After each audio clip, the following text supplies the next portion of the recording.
Hey everyone, today I'm going to make a homemade Dutch apple pie. Now if you're not familiar with a Dutch apple pie, what is it? Well, it's an apple pie with a crumble on top well, I'm making mine with a little bit of cinnamon flavor. It's buttery, it's delicious, you're going to love it. This would be perfect for this Christmas coming up. You might want to give it a shot. I'm Rockin' Robin and I'm going to show you how to make it right after my chef joke. What do you call two apples sitting next to each other? A pear. Let's get into our recipe. We're going to start off here with our apples. We need to cook them and get them going because they take about 20 minutes. I have Fuji apples here and some Granny Smiths, and we're going to need about 4.5 pounds. I have an apple peeler corer here, and if you have one, you might want to use it because it'll speed things up. Otherwise, you can just use a knife and chop up your apples. So this tool actually, as you can see, peels the apple. It's not perfect, but it will peel them and it cores them as well. If it misses some of the peel like it did here, then you're going to have to go back with your knife and trim it off. Then you just slice the pieces in half and then just place them in a pot. Now sometimes you'll come across a piece that has a little bit of the core that we didn't all get out. So you're going to want to trim that out with your knife because it just doesn't taste that great. If you don't happen to have an apple peeler core machine, then you're going to do it by hand, just like this. I cut the apples into quarters by trimming everything off of the core like that, and then we'll peel everything and then we'll slice it up. Try to slice the apples into nice even slices so that it'll cook up pretty much the same. The apples will start to brown up on you, so one way to handle that is to sprinkle just a little bit of lemon juice over them, maybe a third of the way through cutting them, and just give them a little toss. It'll help keep them from browning too much. Once I've got my apples cut and in the pan, I'm going to mix together my sugars and other ingredients. So I'm going to start with my brown sugar here, and I like to break it up with my hands just to get if there's any little hard pieces, I break it up a little bit. Now next goes our white sugar. Now you can get the written recipe for this below the video in the description area. Go ahead and click down there if you need it. White flour is next, along with, I have a combination here of some cinnamon and nutmeg. And I go a little heavy on the cinnamon just because I think it makes the pie so much better. And let's not forget a little bit of salt. And then we'll take a whisk and we're going to blend this up so everything is well combined. And all the clumps are broken down as best you can. Okay, we're going to sprinkle this mixture right over the top of the apples, and then I'm going to gently stir this with a large spoon so that I don't break up the apples. So just, be really careful with it. And just do this until you get most of the seasoning all over the apples. Then I'm going to put a lid on this, take it over to the stove, and we're going to cook it nice and slow. We don't need to add any liquid to this, any water or anything, because as this cooks, the sugar in the mixture will create the liquid and you don't need to add anything. So stay close by and stir this every probably 3 minutes or so. Always put the lid back on because that's going to make the apple steam and then it's going to cook a lot quicker. Now we're going to work on the pie crust.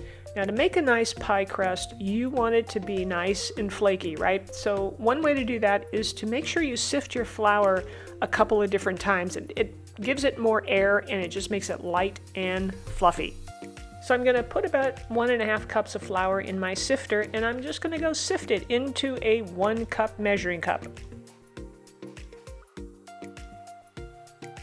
I'm going to gently level this off, and then I'm going to place it into a bowl very gently so that I don't compact it down. After I've sifted out 2.25 cups of flour into this bowl, I'm going to place my sifter inside a large mixing bowl and add the flour gently back into the sifter. I'll add a teaspoon of salt and we're going to sift it a second time. Shake the sifter a couple of times to make sure you get all the flour out, and now we're going to add some chilled shortening. I'm adding 2/3 of a cup here that, like I said, is chilled. I put it in the refrigerator probably about maybe, when I first start making the pie. And then you'll just mix it with a pastry blender like I have here, and you just keep pushing it through the flour until it's about the size of small peas. So you'll probably mix this in, cutting it in for probably about a minute. You just want to get the shortening kind of mixed in with all the flour. That's why it'll look like small peas. When it gets to this point, you're good to go. I have some ice water here, and we're going to add this by the tablespoon to the mixture, and I'm going to start off with about 5 to 6 tablespoons. You want to make sure you use very cold water for this so that the shortening doesn't melt. Now grab a fork and start mixing in the water. It still seems a bit dry, so things aren't coming together, so I'm going to add a few more tablespoons of water. And then I'll mix that in again. Dough should start coming together and forming, like a ball, but we're still working on it. So I'm going to add even a little bit more water here, another tablespoon or 2. Now the dough is starting to stick a little bit more. It's starting to come together, so I'm going to use my hands to actually squeeze it together. This still seems to be a bit dry, so I'm going to add even a little bit more water and work that in. Just be careful not to overmix.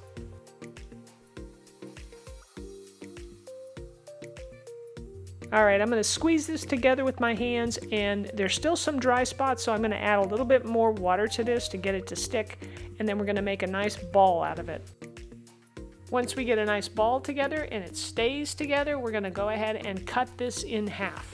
Now I placed my dough on a pastry cloth before I cut it. Just, this is what I like to use to roll out my dough because it helps keep it from sticking.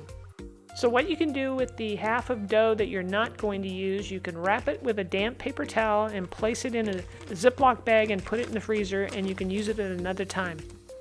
Now I'm going to take the dough and I'm going to sprinkle some flour on the pastry cloth, then place the dough right in the center of the cloth.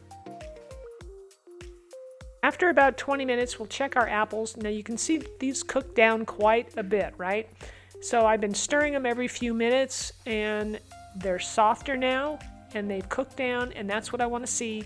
So now I'm going to turn the heat off, and I'm just going to let them cool by placing them in my sink with some ice water.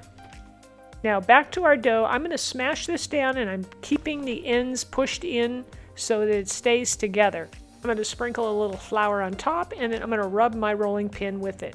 Now when you roll out dough, you want to start at the center and roll out, and you try to keep the pressure on it even. You might be able to see here that the ends kind of crack a little bit, so that's why I'm always pushing them back in to kind of keep things together. You can see that this dough is pretty flaky as it tends to want to, separate a little bit. So just keep rolling it out as you go and pressing in the ends, and eventually we'll get to the size of the pie plate.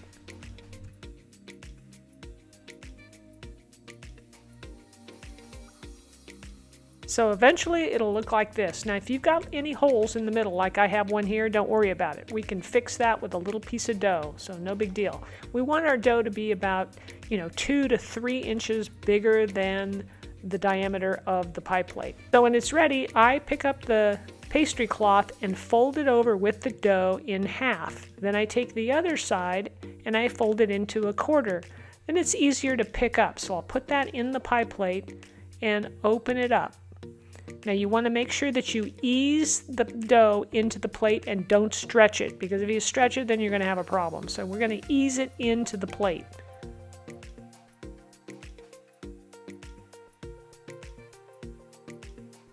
Now with the edges, you just want to roll them kind of underneath like that. Go all the way around, and then we'll start fluting the edge. And if you have a spot that's light on dough, you can always pick up a piece from a part that has too much dough and just, smash it right in there. And this is how you make that pretty fluted edge. You just take your finger of one hand and your thumb and finger in the other, and you just push them together. All right, it must be time for chef joke number 2.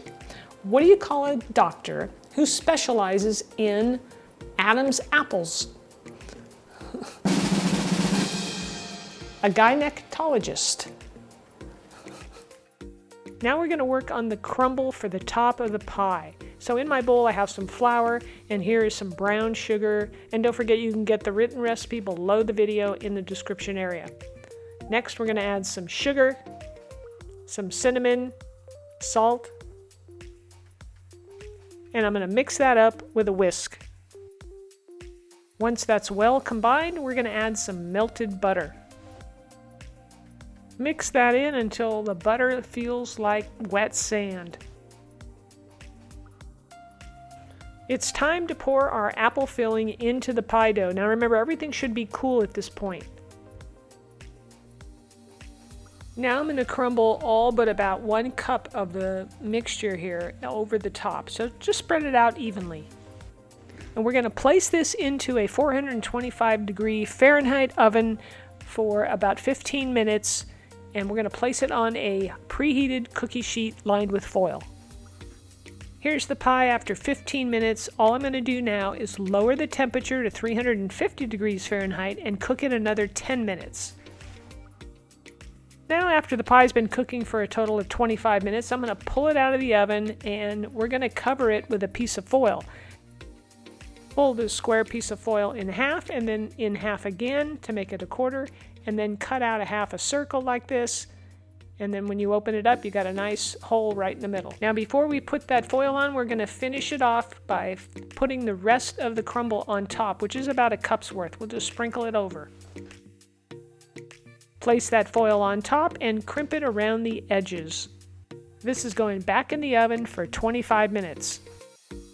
After 25 minutes, you're going to want to check the pie's crust. So go ahead and pull it out, take off the foil, and see if the fluted edge needs more browning, along with the crumble. And I think it does, so I'm going to put it back in the oven for another 5 to 10 minutes. Alright, things have browned up nicely, so I'm going to take it out of the oven and let it cool. You need to let the pie cool completely before you try and cut it so it'll hold its shape. As always, getting that first slice of pie out is a challenge, but let's do it. Alright. You're going to love this pie. It's delicious. It's jam-packed full of apples and cinnamon flavor, flaky crust. The best way to serve it is warm with a scoop of vanilla ice cream. Serve this anytime and your family's going to love it. And if you want to make a regular apple pie, well, this is the recipe to make. This is our family's traditional Christmas and Thanksgiving apple pie, and it's just incredible. Click the link on the screen and it'll take you right to the recipe. I hope you enjoyed today's video and recipe. If you did, let me know by smashing the like button and leave me a comment. All right, we'll see you back here next week for another delicious and healthy recipe.